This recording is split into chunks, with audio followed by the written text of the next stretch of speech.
The year is 1980, and we find ourselves in an affluent California community, following the lives of the Holroyd family, played by Martin Mull and Tuesday Weld, as well as their quirky, affluential friends. As he and his friends navigate their midlife crises, we see them deal with progressive ideas, rebellious children, and an array of eccentric neighbors.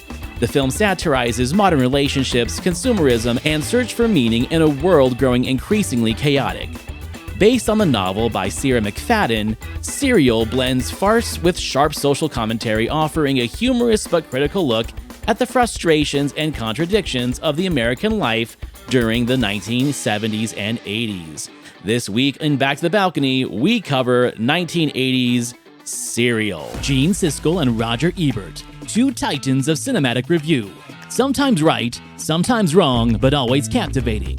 Your hosts Antonio of the Cult-Worthy Cinema Podcast and Justin Henson of the Movie Wire are here to take you back to the balcony.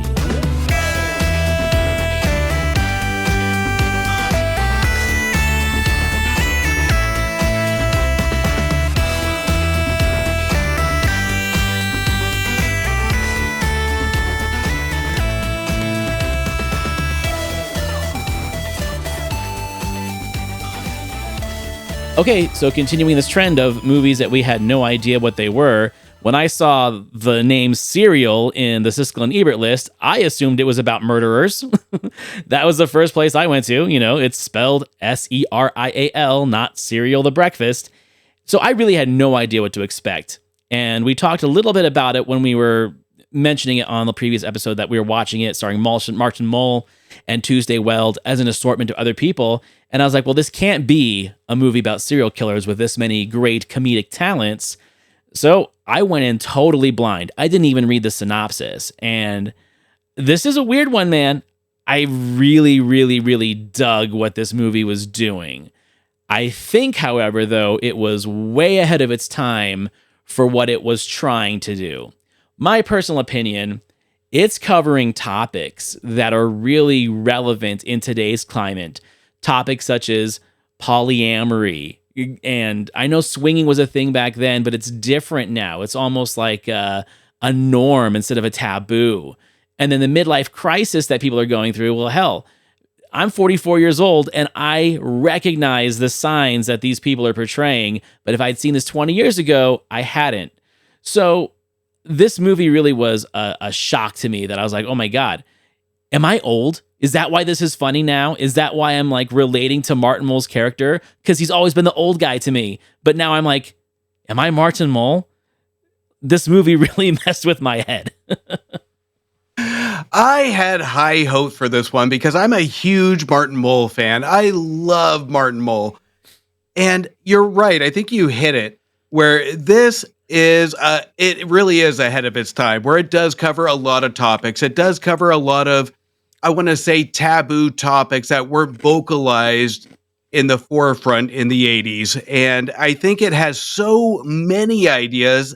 It's almost like having a conversation with somebody that you don't know that's going to offend. You don't know if it's okay or appropriate to say. So you just kind of speed talk through the topic and hope that it lands and somebody agrees with you. This is a midlife crisis sitcom. It is. This is one that really does kind of speed through topics, hoping something lands. And I gotta be honest with you, this one I couldn't connect with. I love the intent of what it's trying to do. I love the ideas that it kind of throws at the screen, but it is so sporadic and fast-paced. It's not sporadic enough to be chaotic. It's not chaotic enough to land a message. It is sitcom-y. It is even down to the music where you hear kind of the introduction to situations. It is so sitcom-y. And I'm with you. I went into this blind, and during my viewing, I just said I'm like watching a season finale of a sitcom. And behold, most of the filmmakers here are experienced in TV. So that's where it really does give that feel that I wish this movie would have either been more chaotic or slowed down to focus on one mere topic, because it does have some interesting directions it could have gone. So, like, the first thing that I compared it to as I was watching it before I finished the movie, and I've watched it twice, is that it reminded me of Robert Altman's Shortcuts, but like half the length. And I like Shortcuts. It's 3 hours and 20 minutes long. It's way too long, but it does the same thing. It just truncates it, right? Like you're following all these different characters. There's really no plot structure. They kind of give you one like totemistic character to kind of attach yourself to, and that's the Martin Mull character. But we do go to all the different people in the neighborhood, in this community near San Francisco. And all of them are going through some kind of infidelity, midlife crisis. I love the fact that there is this therapist who is essentially like a religious figure to them, which is a perfect contradiction to the fact that there is a cult in this film that the young kids go to. So I love the analogy that they were looking at therapy as a cult for middle-age, midlife crisis people, while the younger ones who are dealing with their parents who are so involved in themselves become attracted to like this weird kind of flower child cult that just swipes kids away from their parents. It's the same thing. It's just playing on the differences between the generations. The problem is it doesn't give enough time to either to make that analogy clear, because it does have a lot of sitcom energy. And then the other film that I thought it was very similar to, I'm not going to say film, but it reminded me of the miniseries Armistead Maupin's Tales of the City, which was San Francisco as well. It almost feels like this was maybe a ripoff of that, you know, a novel that was kind of based on the same ideas of all these different eccentric communities in the San Francisco area. So I think that at the time, late 70s, early 80s, people were just obsessed with like this NorCal lifestyle, right? American wineries were becoming big. We had all of like this kind of debauchery made clean and cool because the middle class, upper middle class people were starting to really dive into it and kind of owning it, almost gentrifying it. And that's what the movie's about. So while I did not attach myself to that part of the movie, the part that we do have characters that are like either bored with their marriages are ending, or they found a way to get around a bad marriage and everyone just does their own shit. You know, they're sleeping with the dog groomer, or they're going to orgies on the weekend. And then you also have like this business mentality where Martin Mull is, you know, in this like real estate business, and he realized that he's capped out where he's at and wants to grow in another company. And that might be one of my favorite parts of the movie, is that business guy, the guy that's the CEO of that company, is Christopher Lee playing an American, which I've never seen. And that blew my mind as well. So while there might not be a lot of great character development, like you're saying, and not enough interweaving of these stories and these characters to really make it interesting, it's really scattered. All the characters are a lot of fun. And that's what kept me invested, is they all have great personalities, whether they're likable or not. They bring a lot of great dialogue, like one-liners. And we'll talk about this later, where I think there's a lot of great writing in this movie. It's just not cohesive. That's one of my biggest issues with it. But some of the dialogue is great. So yeah, it's a patchwork film. I can forgive patchwork films 100%.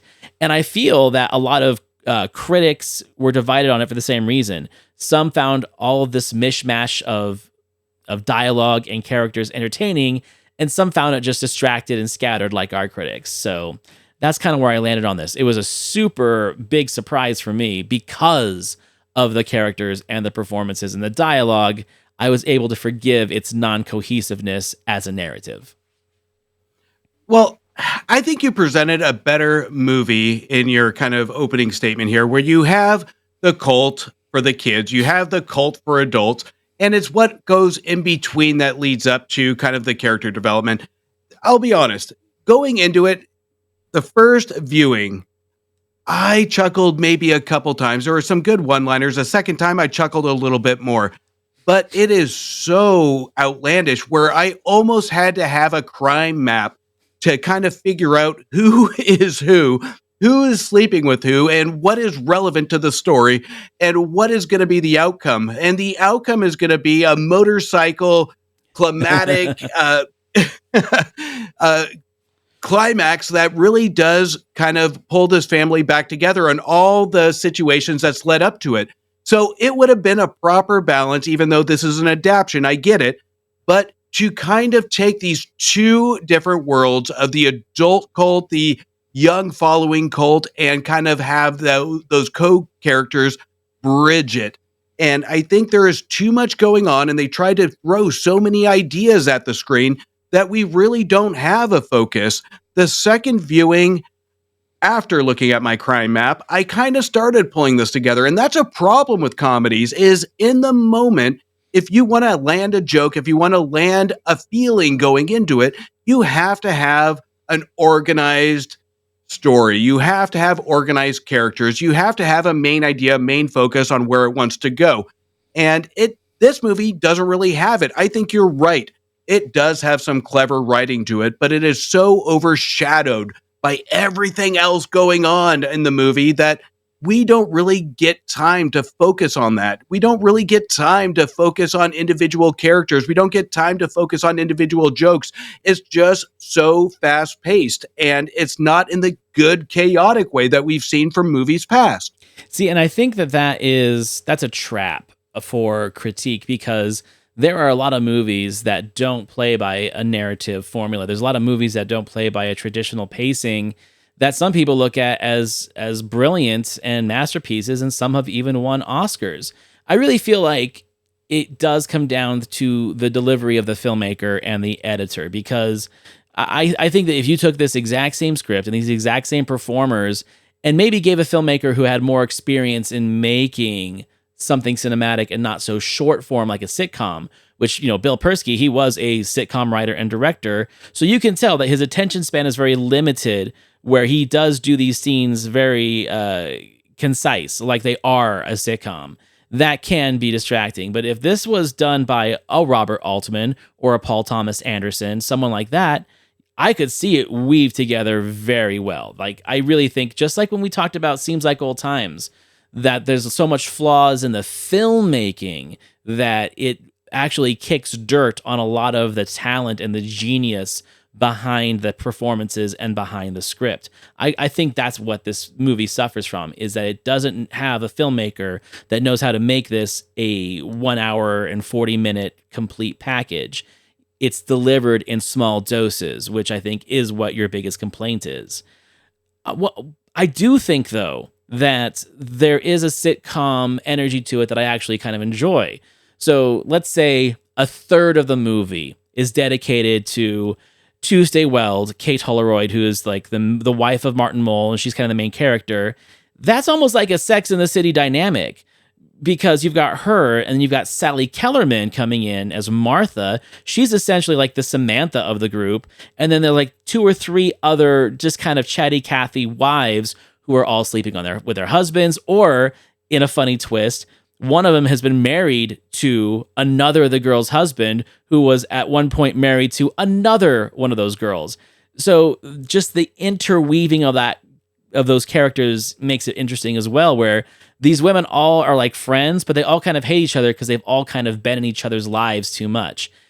I kind of wish they would have split the movie up more evenly between that group and then the male group, because one of the criticism I've seen online that I do agree with is that there is a lot of kind of pandering to this male. I'm not going to say misogynistic, but there is a lot of homophobic speak in this movie because it is the late 80s. But also, we're kind of intended to care more for these assholes than we should. Yes, they're going through a midlife crisis. Yes, there's a lot of shit going on that a normal person would have empathy for or feel sorry for. But they're such dickheads that we kind of don't. And that's where, like, I do twist myself in circles, because I think that's the point. I think the point is, it's like all this bad shit is happening to them, but it's shit that they've caused with their own infidelity, their own misogyny, their own inferiority complexes. So I think that's what's intriguing to me, is that the empathy is forced on purpose. It wants you to feel like an asshole for kind of caring about these assholes. Well, we kind of get that example with our Sam character by Bill Macy, where we see kind of that outcome of fulfilling your midlife crisis or whatever it may be, of hunting the females or uh, kind of going with your animalistic masculine urges. So we see that outcome in a negative way. And I 100% agree that we are supposed to care for the actions of the males. We are supposed to care more over the females to an extent. And the females have more of a voice here, I think, of empathy than we do for the males, because I think they prove more situational, of almost heartache, or I would say, what's the word, of uh, being the mother figure. So we kind of go towards that more than the males. Me, I never really catered to the males on their actions. I never really felt empathy. Was I relatable to them? No. The urges, yes. The actions, no. But here's kind of where I think this movie really does kind of trip over itself is we have writers like Michael Alias, who does have some clever writing here, and it's been proven under the proper direction, like Carl Reiner in The Jerk, that he wrote the same thing. The comedic timing is there because it paces itself and it appreciates the comedy to it. It appreciates the situation, even though a completely different movie. The Jerk doesn't really have themes as we have here, but comedic timing is important if we're trying to even land a thesis or a message here. And I think this is where I really didn't get empathy for anybody here, because at the end of the day, everybody is after their own urges. Everybody's after their own passions or sexual tensions, whatever it may be. Even when we get to, with the Paco character, with the dog groomer. So, which I'll give you that. It was a great character because even him in that scene shows he's an asshole. He shows that he has urges. And I think the movie really doesn't truly explore that in a comedic way and in a theme. So I think we just kind of bounce around in a sitcom way and see how much crap we can kind of shove into this and hope that it sticks. This movie has more to say than what it appreciates. And I don't think it holds true, even though I've never read it, to the original source material. But this is one that I can guarantee has a better book than movie, because you have time to kind of digest the material. Here it goes full speed ahead and just try and slams everything it can to try and prove a message. And I think the reason maybe why I like that is because I just like that kind of comedy. Like, I love Jody Hill comedies like Vice Principals and Righteous Gemstones and Eastbound and Down. And this reminds me a lot of that, where like everyone's an asshole and everyone tries to out-dickish each other. Even the so-called nice wife has a lot of biting quips about her best friends behind their back and eventually to their face. And it does take that moment of tragedy at the end to kind of bring people back together. But even that doesn't work because it's spoiled with someone trying to like grandstand with, you know, what they're bringing to the table for attention during what should be a very, you know, somber occasion. Again, everyone's an asshole. Or like Larry David humor, where everyone's an asshole. Like, this really feels like proto Larry David as well. Like, this could be a extended version of Curb Your Enthusiasm in some aspects. It's like, oh my God, that's a very awkward situation because this person cares more about their feelings than the feelings of others. I love, for example, though, there's a character played by Stacey Nelkin, Marlene. She's the 19-year-old vegan checkout girl, where if Whole Foods existed back then, she'd be working at Whole Foods, who essentially tells him off because he's eating poison, because now he's a bachelor and he's just eating junk. That character is real. Like, I have dated that character, and what she brings to the table of being like this sexual plaything for these old men. What I love about that is that they think that they are the ones that are in control when they're totally not. She has them wrapped around her finger and uses them for, you know, a good time, their house, their hot tubs, and then can just walk away with zero attachment. That seemed so, like, I'm not going to say taboo, but not the norm of the time when this came out. That seemed like a very outlandish, eccentric character. But now in 2025, that's just like a normal person. Like, that is like a 19-year-old girl in this day and age. I'm not saying everyone, but everyone knows at least a few of those. We're like, oh yeah, that is just what the world is these days. So I think seeing the movie in this day and age, like I said, feels more relevant, where I think there was a bigger shock factor back then because that kind of stuff wasn't A, talked about or experienced, but B, promoted on social media. Like you have girls like her with OnlyFans and influential TikTok and Instagram pages. Like that is something that some girls aspire to be. That's sad for our day and age, but like again, that's just one more thing that made this movie to me almost prophetic of what the world was turning itself into, and that this quirky little community in San Francisco literally exists in every community now. I'm glad you brought that scene up because that is one of the most memorable scenes, and it's a give or take for me. I'm on the fence with this scene because I love the character. I love what you just said about that character. And this is where I think the writing really did falter, because we get at that scene really nothing but almost a subtle Martin Mull, where I felt he could have gone more in that discussion. And that's where I think we see a lot of the flaw in the writing, is the banter between that scene. I think we have a one-sided driven scene here by one character, but we're not really getting anything from Martin Mull to really have almost what we would see is a creepy old man hitting on a girl. What we don't have is that taboo until we get to the parking lot where he's walking out with whatever it is, a loaf of bread or whatever. I can't remember what he has. So there is no tension there. There's no kind of charisma there.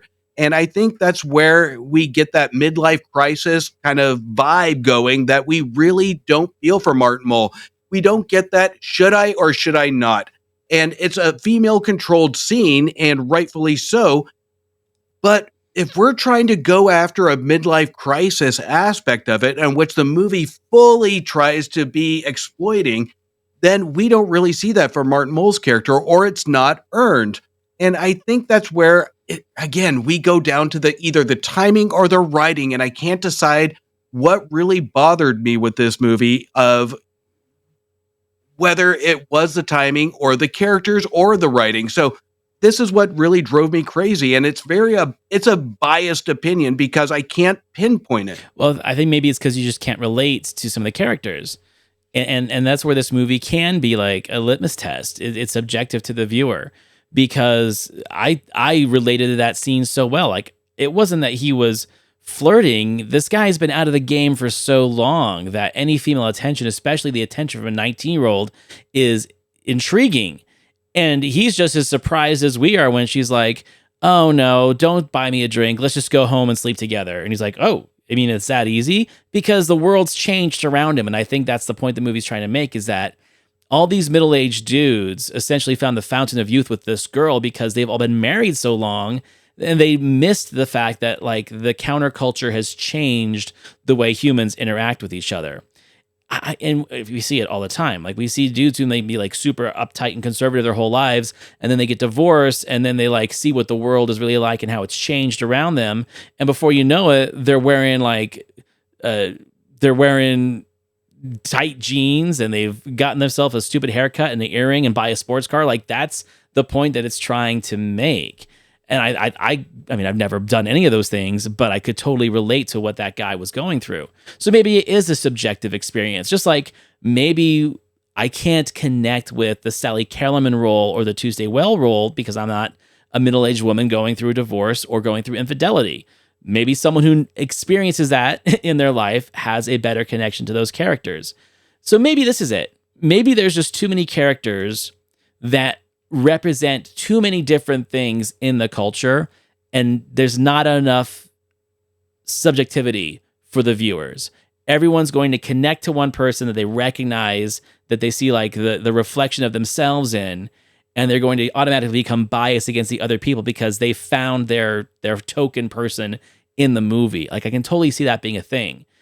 And I don't know why, like, I just kind of embraced all the characters, even though I didn't relate to all of them, just because I liked what they were doing. So yeah, I think that's the end of it, because I don't want to go around in circles. But as a movie, it's not a great movie. But the dialogue, the characters, and the performances, and I have to forgive the music because it's 1980, and the main theme song of this, I think, just barely edges out the Blame It on Rio song. Like, it's terrible, and they play it way too much. And I had to like go to my happy place when it came on because I'm like, I don't want to let this song ruin the movie for me. The last thing I will say on this one is throughout the entire runtime, I kept being reminded of 1990s Madhouse and thinking that this could have been, with as many characters are pumped into this could have been something. And I'm not saying Madhouse was a fantastic movie, but it did do something well, is the pacing and juggling all these characters and these scenarios and these situations. I think that's kind of the movie. If I am to be biased, that's what I was kind of looking for going into it. And that's kind of what I was set up for. And it's one of those with a comedy, it's tricky. You have to balance messaging and comedy. And this one, to me, didn't really balance it very well. It tried to do almost a segmented, here's some messaging, here's some comedy, and let's just have this all come together at the end on a climatic chase where everybody's okay. I mean, so let's just talk about the chase really fast. Like, I think that this movie is worth the price of admission alone just to see Christopher Lee as a gay weekend warrior biker gang leader who wears like a silver knight's helmet as they crash through the cult house. Like, that scene was great. That character was great. And it totally came out of left field. I wasn't expecting it, and it kind of just made the movie for me. Where like maybe even some of the reservations I had about the movie, all of a sudden I'm like, you know what? That cleaned it up for me. I just want to watch the end again because it is a lot of fun.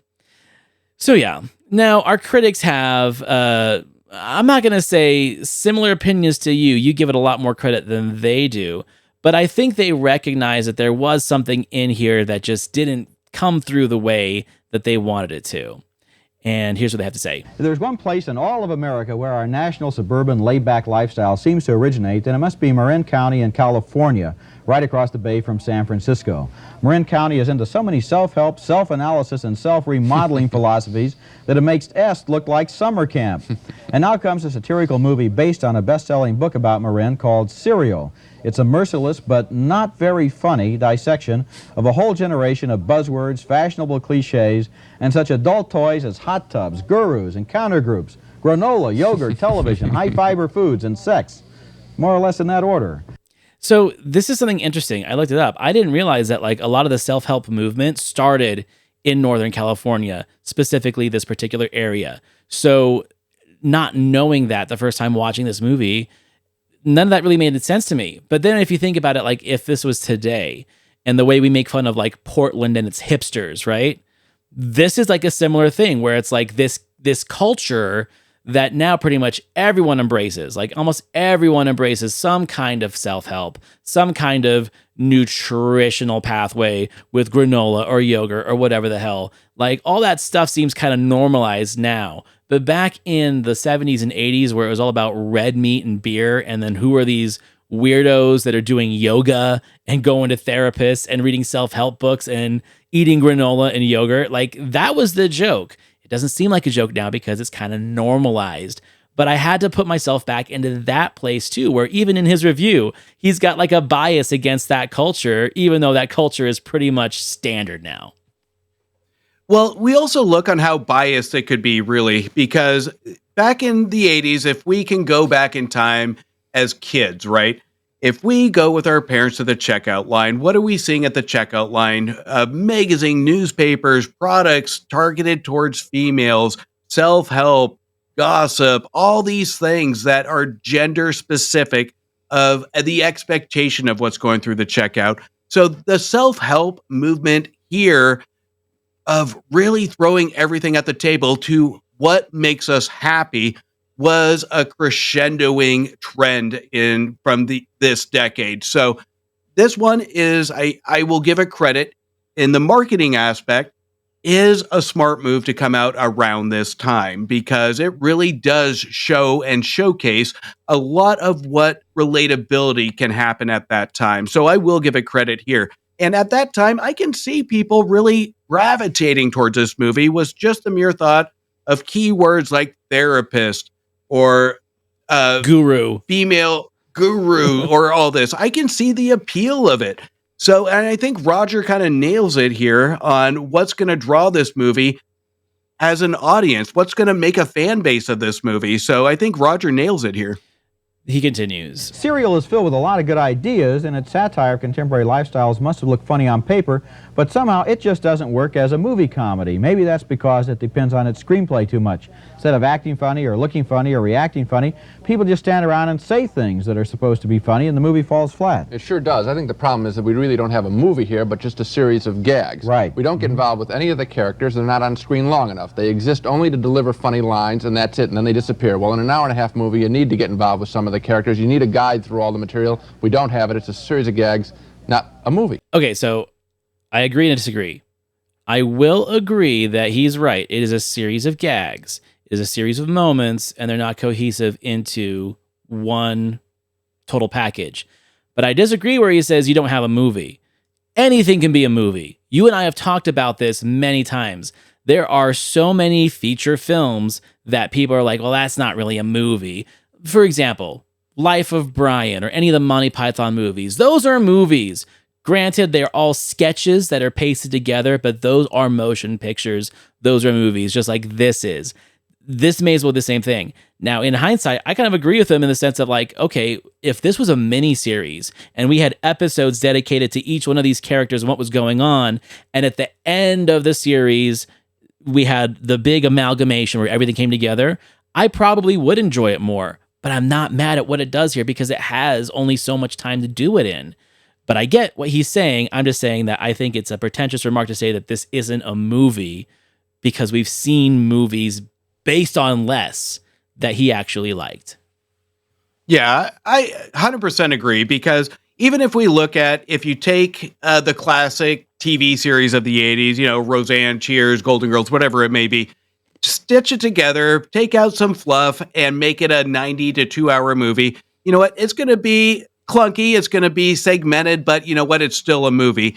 But I do agree that this is full-heartedly a 90-minute to 2 hour gag reel. That this, and as you were speaking that, I kind of thought back to the most memorable funny scene to me, which is Moulton kind of walking through an orgy. That's my favorite scene. That I thought, oh my God, that's my favorite scene.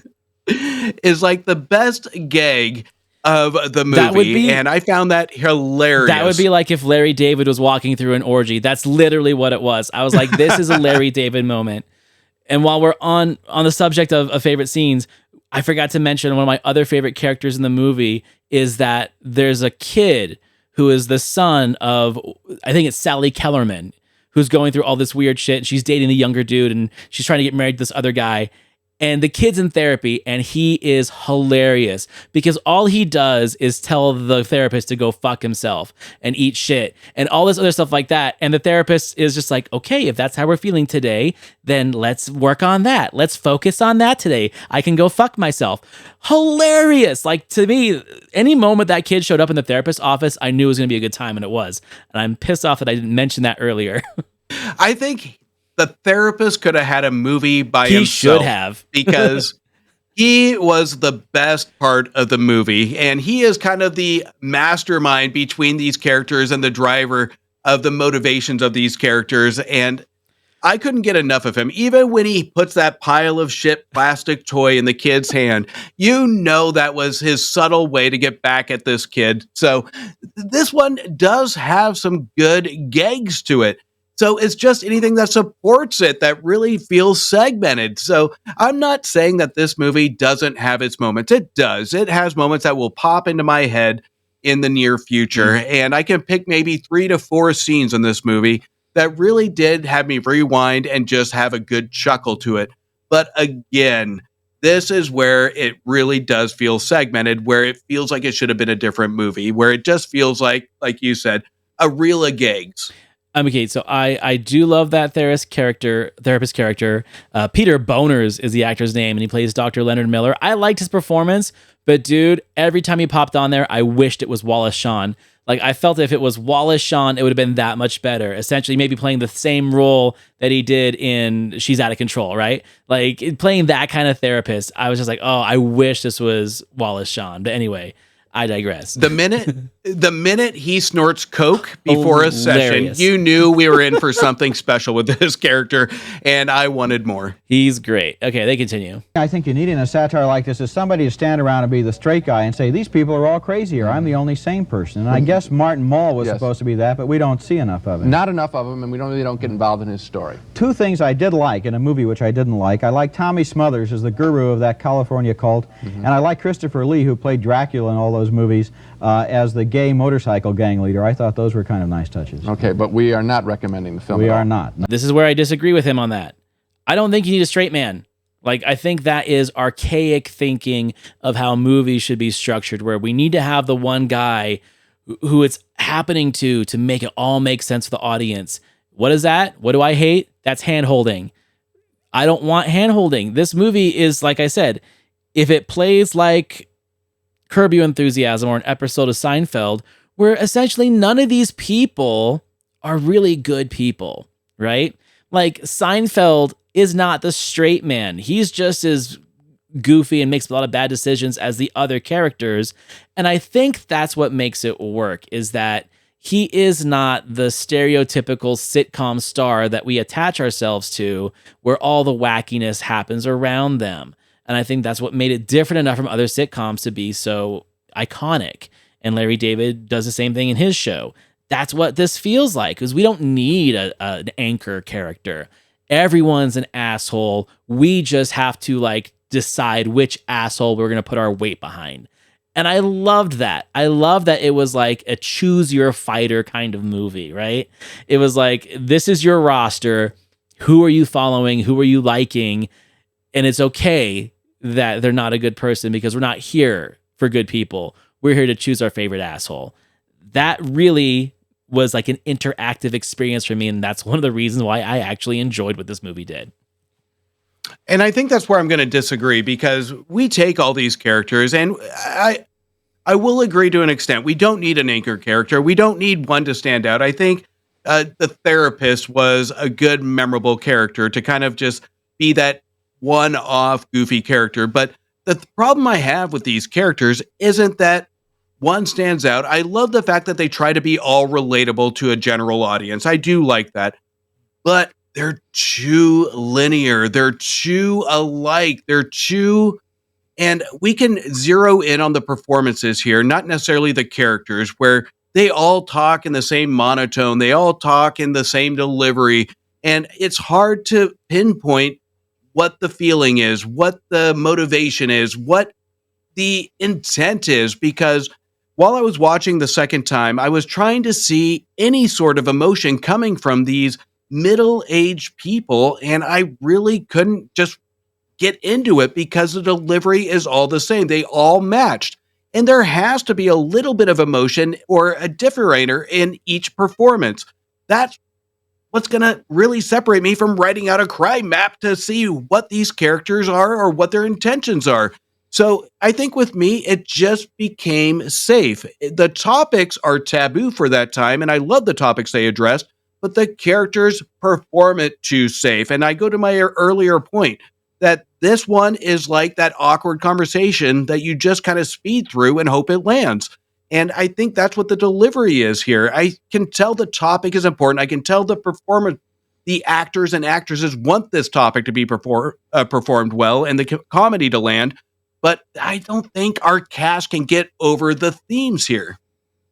Yeah, I mean, I don't disagree with you on that point.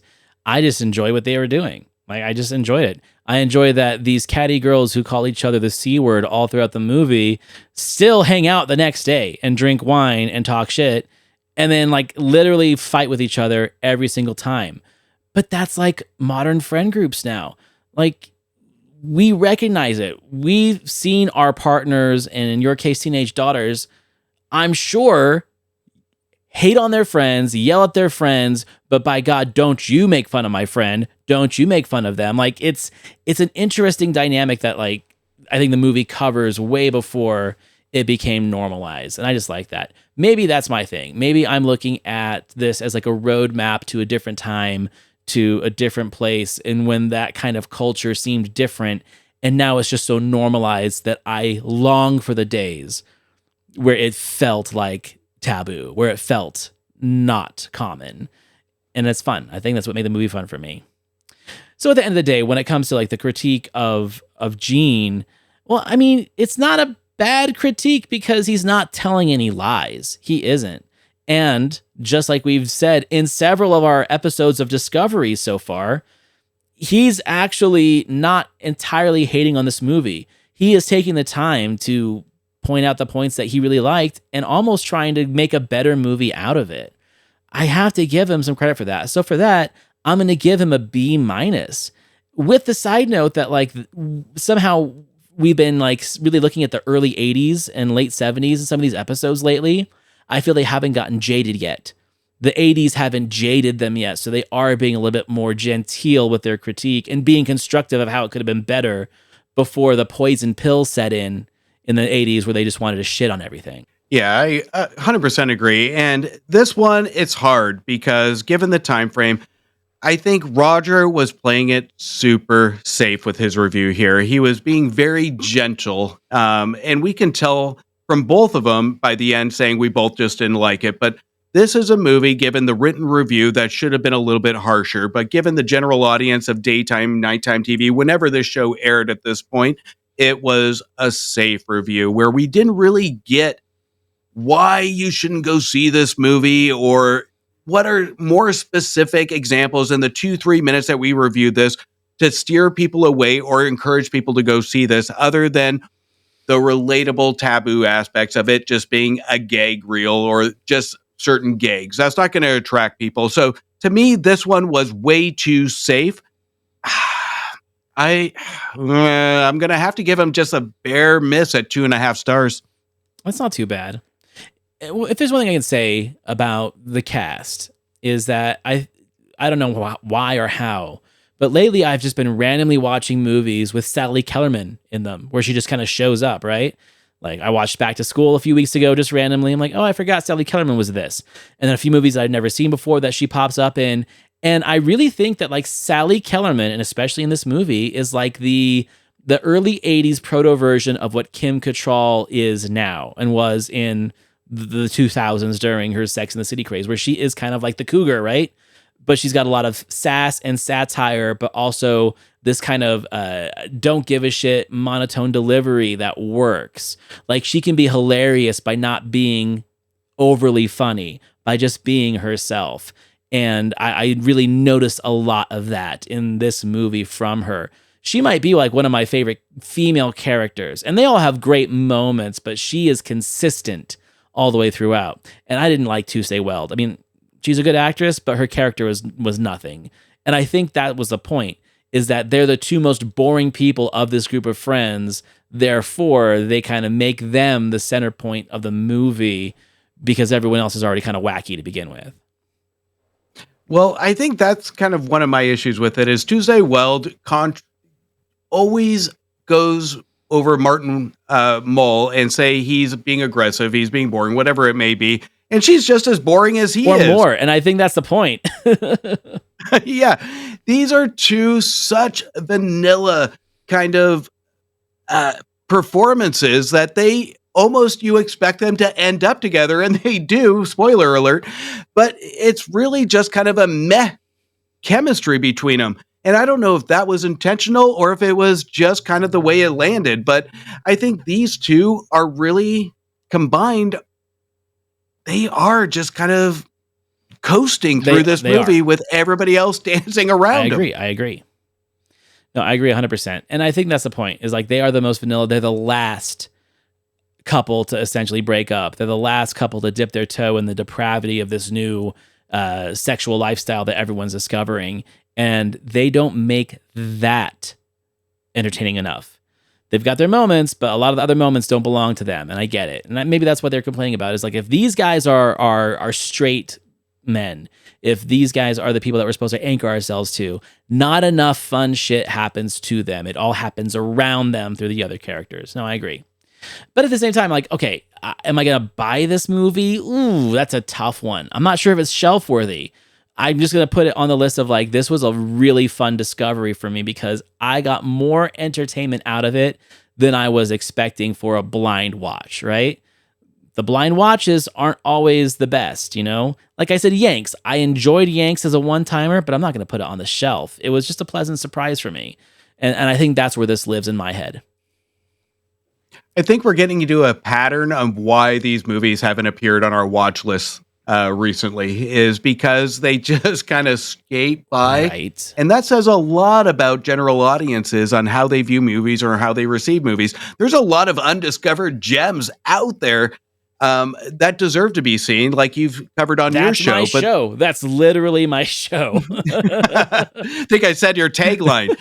But then you have these movies that just go under the radar, and we can kind of see why.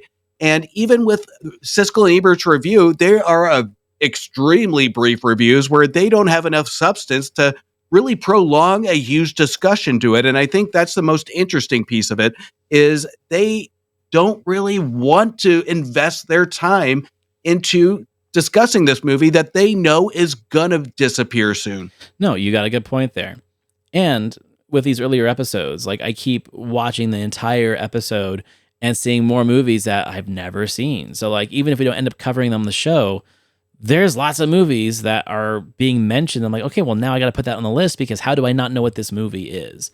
And I think that's part of the fun that we're having during this little stint of discovery episodes that, there's hidden treasure out there that somehow missed home video, somehow missed physical media, is not on streaming, and having to dig for it. You know, and that's kind of the fun, especially if it pays off, which, you know, for this one, it didn't pay off for you, but for me, I'm glad I watched it. It was entertaining, but it's not shelf worthy. All right. So for next week, Justin's pick, this one is really exciting because for one, it is a movie that I am very familiar with and I love. And part of the dialogue was in my original opening theme song for the podcast for like the first 2 years. That's how much I liked it. And Justin's never seen it, so we are covering Fade to Black starring Dennis Christopher, which is a movie that was very obscure for the longest time, but I feel the cult cinema circles are bringing it back, and I'm really excited that you brought this to the show. I'm excited because this has been on my watch list for many, many years, and every time I skate by it, I'm like, I'll watch it later. And that's what I love about this show is now I have a reason to sit my ass down and actually watch it, and I'm excited to see it. Cool. I know there's people that listen to my show that are probably going to be really excited for this because it's got its fan base, you know, it's got its cult. So tune in for that one. Well, this is a great episode. I would say go give Serial a chance if you are over the age of 40, because then it'll make a lot more sense to you than if you're in your 20s going back and watching all these middle-aged dildos go through their sexual rebirth in NorCal. Like, it's a very specific audience, that movie. So, but yeah, that's where we're at. Anyway, thank you for watching, listening. Please like, review, subscribe, rate 5 stars to the show. Get on our YouTube, subscribe, give it a like over there too, share it with your friends. As for me, you can find me at thecultworthy.com with my show, The Cultworthy Cinema Podcast, and you can find my friend Justin Henson over at themoviewire.com. And make sure you like, subscribe, rate, review, 5 stars to both of those shows as well. Justin, I will see you next week. See you next week.